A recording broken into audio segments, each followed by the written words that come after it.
Bonjour et bienvenue à Hop dans le Wok. Aujourd'hui, on vous sort une nouvelle recette. C'est un plat qui est très populaire dans les restos chinois. C'est le poulet frit sel et poivre. Ce plat-là, c'est un plat que Quitam et sa collègue de travail se commandent souvent dans un resto chinois proche de leur job.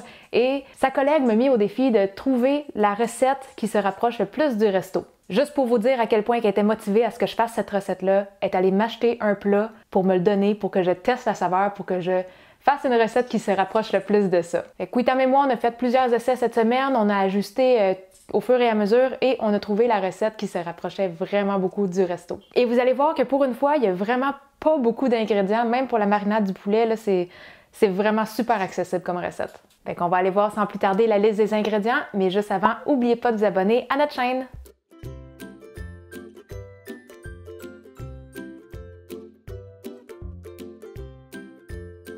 Comme je vous avais dit, c'est une recette qui n'a vraiment pas beaucoup d'ingrédients. Fait que les quelques ingrédients qu'ils ont sont vraiment essentiels et nécessaires pour avoir toutes les petites variations de saveurs. Le premier ingrédient important, ça va être le poulet. On va prendre des hautes cuisses pour cette recette-là, mais cette fois-là, ça ne sera pas des hautes cuisses désossées. On est mieux d'acheter les hautes cuisses avec les os pour avoir aussi la peau sur le dessus. Fait que la peau, on va l'utiliser autant que le poulet, on va la séparer du poulet et on va la couper en petites languettes. Vous allez voir que si jamais vous avez une petite réticence avec la peau, ça va donner à peu près le même résultat que de la peau croustillante au poulet frit Kentucky. Une fois que la peau est préparée, on va couper des petits morceaux de poulet. Fait que juste avant de couper le poulet, on va le désosser, fait qu'il y a juste un os à aller enlever. Pour enlever l'os, on a vraiment juste besoin de passer le couteau tout le long de l'os en essayant de ne pas trop laisser de viande après. Fait qu'on fait le tour et on peut le retirer. On enlève aussi les gros morceaux de cartilage. Et pour la grosseur des morceaux, ça va être vraiment des tout petits morceaux. Je vous dirais la grosseur du bout de votre index. Ça va avoir l'air vraiment petit, mais avec la panure qu'on va mettre, ça va rajouter quand même un petit peu de volume. Mais c'est juste un plat que les morceaux de poulet sont très petits si on veut avoir beaucoup de croustillant. En plus d'être plus croustillant, si les morceaux sont petits, il va y avoir plus de surface de contact pour la petite huile qu'on va venir assaisonner avec nos légumes tantôt. Fait que le poulet va être juste plus goûteux. Une fois que tout est désossé, que la peau est toute coupée, on devrait avoir environ 300 g de poulet et de peau. Ça, c'est l'équivalent de 2 hautes cuisses avec d'eau. Et ces quantités-là, c'est pour faire 2 bonnes portions. Pour cette recette-là, on préfère faire des petites portions parce que c'est vraiment juste meilleur quand c'est frais fait. Si jamais vous voulez faire 4 portions ou 6 portions, vous pouvez doubler ou tripler toute la recette. Fait que la marinade du poulet, ça va être vraiment pas grand-chose. Il va y avoir une cuillère à thé de vin de cuisson Shaoxing, une demi-cuillère à thé de sel, 3 cuillères à table de fécule de maïs. Et on va finir avec un blanc d'œuf. Après ça, on vient juste mélanger. On mélange jusqu'à temps que le poulet soit bien enrobé. Quand le poulet est bien mélangé, on va juste le mettre de côté le temps de préparer nos légumes. Donc pour commencer, on va avoir besoin de 3 gousses d'ail qu'on va hacher. Et on ne va pas les hacher trop finement, mais pas trop grossièrement non plus. Si jamais on les fait trop petits, ça va brûler. On ne veut pas non plus les avoir trop gros parce que la cuisson, on la fait quand même ultra rapidement. Fait qu'on veut vraiment qu'il y ait le temps de bien cuire. Ensuite, on va mettre des pimentailles. Mais je vous dirais que ça peut être optionnel. Nous, c'est vraiment parce qu'on a voulu recréer le plus proche de ce qu'on retrouve au restaurant et ils mettent quand même pas mal de pimentailles dedans. Mais c'est sûr que c'est assez fort. Fait que je vous dirais que entre 1 et 3 pimentailles, ça serait l'idéal. Nous, on en met 3. C'est un petit peu piquant. Si vous ne tolérez pas le piquant, vous pouvez en mettre 0 ou 1. Puis nous, on va quand même enlever une partie des graines juste pour que ça soit un petit peu moins fort. Ensuite, on va avoir besoin de poivrons rouges et on n'a vraiment pas besoin d'une grosse quantité, fait qu'on se prend comme 3 ou 4 petites tranches. Et au final, on devrait avoir une cuillère à table et demie de poivrons rouges coupés en petits dés. Pour le poivron vert, ça va être exactement la même chose, ça va être coupé la même grosseur de morceaux et on va aussi avoir une cuillère à table et demie. Ensuite, on va avoir besoin aussi d'un oignon jaune, coupé encore en petits dés et comme pour les poivrons, ça va être une cuillère à table et demie. Donc là, je vous ai montré les principaux éléments du sauté et juste pour être plus efficace, parce que je vais vous dire encore une fois, tout se fait super vite, je vais combiner tout de suite l'ail et les pimentailles parce que ça, on les met en même temps. Fait que j'aurai juste à garrocher un petit plat au lieu de 2. Et ensuite, le poivron rouge, le poivron vert et les oignons, on les met aussi en même temps.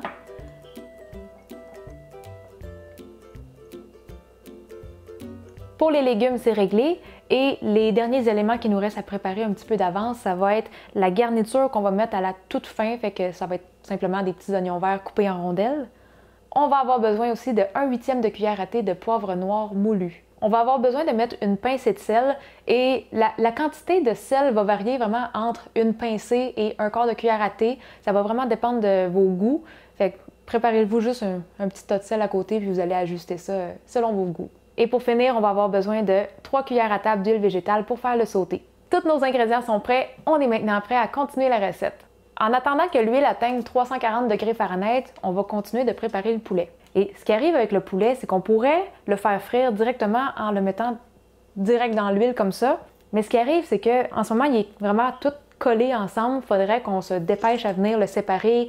Puis vu qu'on fait ça dans une friteuse, ça colle sur le rack. Fait que je trouve que c'est un petit peu trop stressant. Pour faciliter ça, on va se mettre de la fécule de maïs dans un autre bol. Il n'y a pas vraiment de quantité pour la fécule de maïs, là. Faites juste en prendre assez pour recouvrir le poulet.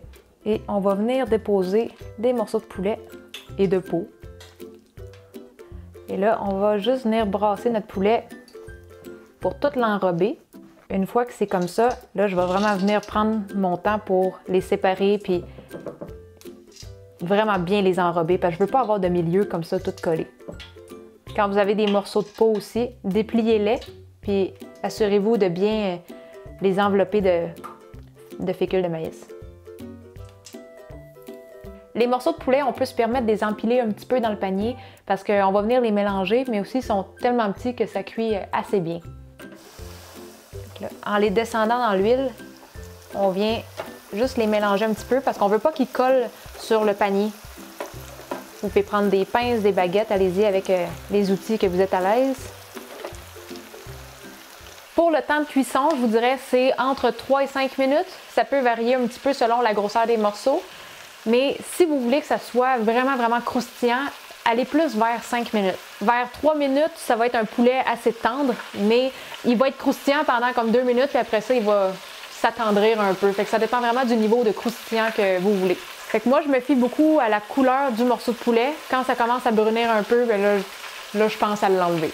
En attendant que le poulet finisse de cuire, on va venir enrober de fécule de maïs les derniers morceaux de poulet qui nous restent.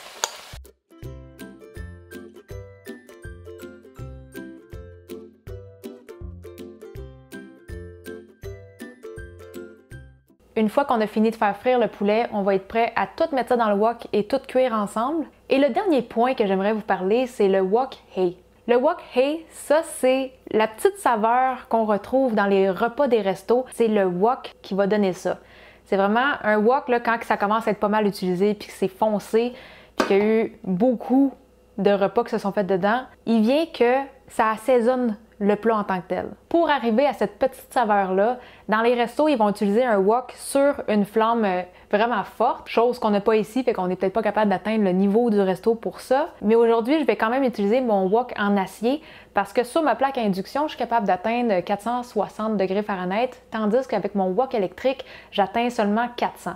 Et aussi, la différence avec un wok en métal ou un wok en téflon, c'est qu'en métal, les choses vont comme un petit peu brûler au fond, tandis qu'en téflon, il n'y a rien qui colle. Mais on veut ça, ce petit effet-là de choses qui collent au fond, parce que quand on le gratte, ça vient vraiment comme donner une petite saveur partout dans le plat. Mais vraiment, pour avoir le wok hei, c'est la température qui va faire le gros du travail. En ayant une très haute température, on a beaucoup plus de chances de venir cristalliser les sucres dans les aliments. Ça va comme venir caraméliser un petit peu puis donner toute la saveur. En faisant quelques recherches, on s'est aperçu que les bonnes étapes pour arriver à ça, c'était premièrement, on va allumer le rond sans avoir d'huile au fond. Fait qu'on va attendre que le wok atteigne sa température et on le sait que ça atteint la température quand il commence à faire un petit peu de fumée.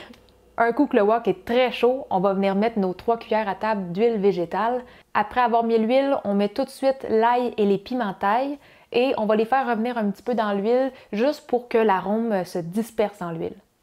Quand l'ail commence à brunir un peu, on va ajouter les poivrons et les oignons et on va remuer ça jusqu'à temps que les oignons brunissent un petit peu. On peut tout de suite rajouter le poivre et une pincée de sel.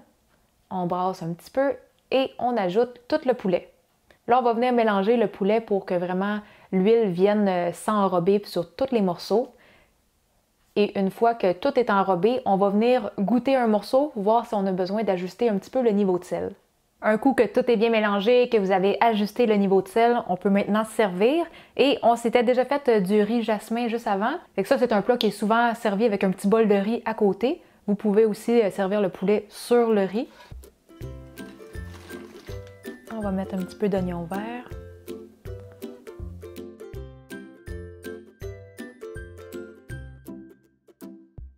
Et là, c'est le meilleur moment où ce qu'on goûte.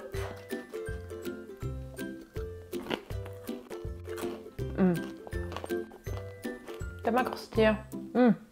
Attends, une petite peau.